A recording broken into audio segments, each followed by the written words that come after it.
in. And Father Cekada, I'm sure most people don't normally give you a platform to crow, but Restoration Radio is very happy to provide this to you, because you were, I think, not only the first person to coin the phrase motu mass, but I think you accurately predicted a lot of what the intentions were. I mean, we're not able to see inside Benedict's head, apparently, but you were able to look at the intention, you were able to look at it and say, what was the purpose of this? And I think 5-6 years on now, you can really look back and say what you were right about, what you were wrong about. Can you kind of take us back to your articles that when you wrote them back at the time of the release of this motu proprio, talk about what you thought was going to happen and what has happened? Well, as I recall, I kind of divided it in two ways, sort of positively and negatively. That on the positive side, like the discourse about the hermeneutic of continuity, there was also a bit of an admission of failure in it. You know, the admission of failure, because the new Mass, remember, was supposed to be something that started like a new age that revivified the liturgy. Well, not everyone bought it. Not everyone took it up. So I suppose it's positive from the point of view of being an admission of failure. Also, it removed very much the stigma that had become attached to wanting the old Mass. That was previously viewed as something sort of crazy, you know, that you wanted this old form of the liturgy. And as well, another positive effect, unintended, surely, by Benedict XVI was you ended up with divisions in the enemy camp and a discussion of the real issues of the liturgical reform. Now, finally, people could really talk about it because they could see the new Mass and they could see the old Mass under officially approved circumstances and make comparisons and starts talking about things. So that was those effects of it, I'd have to say, were very good. It got people thinking about it. It was an admission of failure and so on. But negatively, there is the other problem, and that is the whole basis for allowing the motu proprio was an extension of options, as it were. And many people were taken in by that.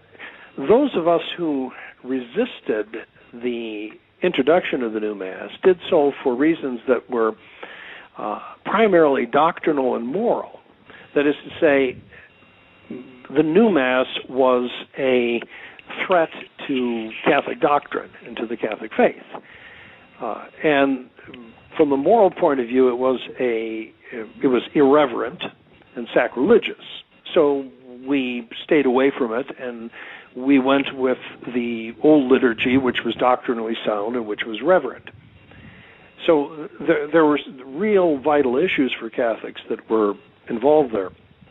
What happened with the motu proprio is the Benedict XVI co-opted the traditionalist resistance to the new Mass by presenting it merely as something which was a matter of taste. That he spoke of the new Mass or the old Mass as something sacral, holy, that it attracts many people, that it was a mark of identity, he said in his motu proprio. People were attached to it because of culture or personal familiarity and so on. So what he was able to do is to short-circuit the real meaty issues for dumping the new Mass and reduce it to a matter of culture and of taste. And of course, many people fell for that. Many people fell for that. One hopes that they will get beyond it someday to the real issues. But I think that was certainly the intention of Benedict by allowing this. And for my part, I would just add to that, Father, my observation is that I think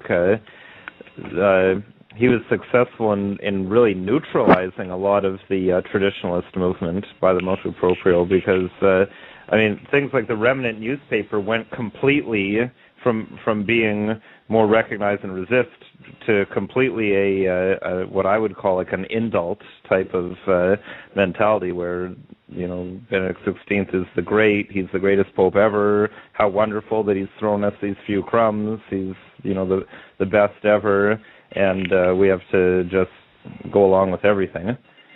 And I think it opened the way for what we've discussed in earlier shows about what's been happening with the Society of St. Pius X.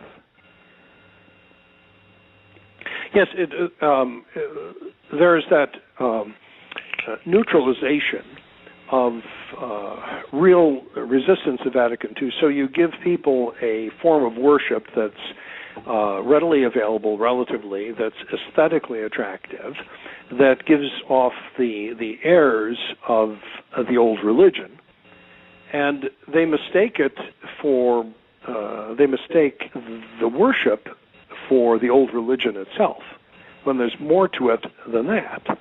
And people then figure that, well, why should we worry too much about the doctrinal issues that are involved with Vatican II, because our wonderful Holy Father has allowed us to have this Mass which we like, so we're content over in our corner, and we don't have to listen to those who have other ideas.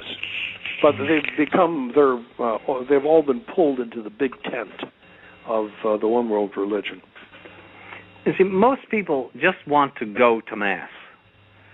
They really don't want to get involved in dogma and theology. They just want to go to Mass and fulfill their basic obligations of religion. So if he has solved the Mass problem for them, they're happy.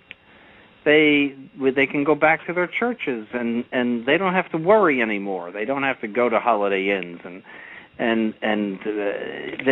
they just find an easier path. That most people are like that, and that's the way they're drawn in. That's how they were drawn in during the Reformation. They just went to their parishes. They little by little they became Protestants. They didn't wake up one day and decide, I'm going to be a Protestant today. Most of them. I'm sure there were some radicals, but most of them just oozed in it little by little, and because that was the general feeling in their area, and it was easier, they went that way. And that's what he has provided. He's provided a path to modernism with the motu mass to the traditionalists who have up to now been resisting on the level of liturgy. And because that wall was taken away for them, they have a wide open path to modernism unless they now are willing to resist on the level of doctrine. Yes. Which is far more important. I know I often have thought of it as somewhat of a blessing in disguise that the Novus Ordo Mass was introduced, because if it hadn't been introduced and they kept the traditional Latin Mass, then this sort of this may have been a problem earlier, but on the other hand, it may be a blessing in disguise that the motu proprio was issued, because now perhaps it forces the traditional movement to focus a bit more on the doctrine, which I certainly agree is the most important, versus just making it about the Mass. Mm-hmm. Sure. Now, there's another important point here, too, and that is that you can desire the traditional Mass for a modernist motive. If you desire the traditional Mass because it is the true Mass of the Catholic Church and reflects true Catholic doctrine, that is a Catholic motive. But if you desire the traditional Mass because you like it better and you don't like the new Mass, then that you are a modernist, actually, in picking the traditional Mass, because you're saying, well, this corresponds to my feelings. This is what I feel. This is what I like. But I don't object to what other people like, too. See, even the classical modernists, George Tyrrell, who actually was excommunicated by Pius X, he wrote rather extensively on the relationship between prayer and belief. And in one of his books, Lex Orandi, he talks about the power of the Catholic liturgy to affect one's religious sense, because it suggests mystery and faith, and it speaks to man's spirit, and so on. And I believe he says that it has a better effect than any theological discourse could ever have. So if you have even a modernist saying something like that, it's an indication that there could be a real problem here. And then, of course, if you look at the history of the High Church movement in England, there are many places in the 20th century that had all sorts of elaborate Catholic ritual and music, but it was conducted by a clergy who were modernists, who didn't in any way, shape, or form believe in the truths of the Christian faith. It was something that appealed to them. And so that's the danger you end up with high churchism.